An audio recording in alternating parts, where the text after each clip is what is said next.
Sahig na lang ang kulang, mayroon na siyang bubong. Ayan, yung bubong kinulang ng konti at puputulin kasi namin dapat yan kaso wala kaming oras na. So next time ulit, next week ulit. At ito na yung ating mga gagawin. Ito yung mga upuan na gagawin na rin, sandalan. Ayan, at para may tambayan. At syempre yun yung ating bahay doon sa kabila. Ayan, so yun yung bahay natin. So meron tayo dito mga punong iniwan.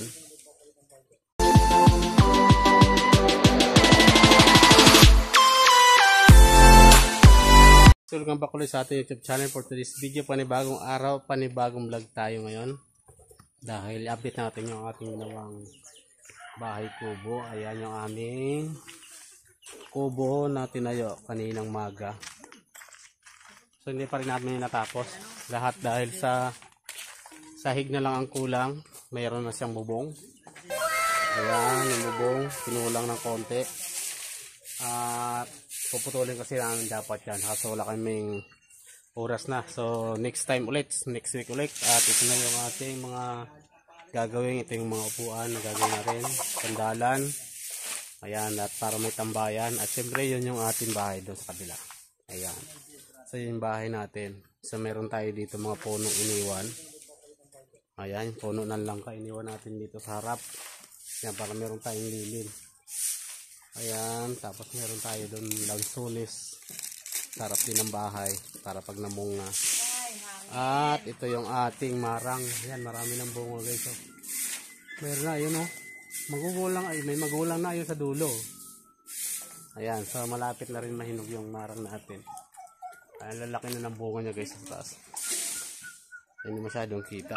At ito lang muna guys yung update natin. Ayan, so uwi na muna tayo ngayon sa bahay para makapagpahinga. Ayan, maraming salamat sa mga nanonood sa ating vlog, sa ating mga bagong upload ngayong araw ng Lunes. Hanggang dito lang guys, maraming salamat, bye bye. For today's video, panibagong araw at panibagong vlog. At ngayon guys ay pauwi na naman tayo. So nagliligpitan na naman kami, pauwi na naman kami ng bahay.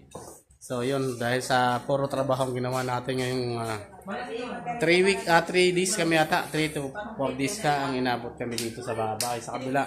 Dahil sa dami namin ginagawa at hindi pa namin talaga kinaya at hindi talaga kaya ng aming power na tapusin yung aming ginagawa doon sa munting bahay namin ginawa nung isang araw. Tsaka kanina. So pauwi na kami ngayon guys para naman doon sa atin na namang trabaho sa bahay para na sa pang araw-araw nating buhay. At ito nga, nagliligpitan na nga kami. Ayan. At syempre yung aming kakain na muna kami bago kami umalis. Sige, pakita muna natin. At ito na guys yung ating pagkain. Ayan, meron tayong kare-kare. Ayan, tapos meron tayong kanin. So kakain na kami para makagisa kami ng maaga. Makapagpahinga naman ng konti kasi mga 2 hours ang biyahe. Mahigit kung may traffic. Pero pag walang traffic, so 1 oras lang mahigit. So yun guys, tara, kakain muna tayo.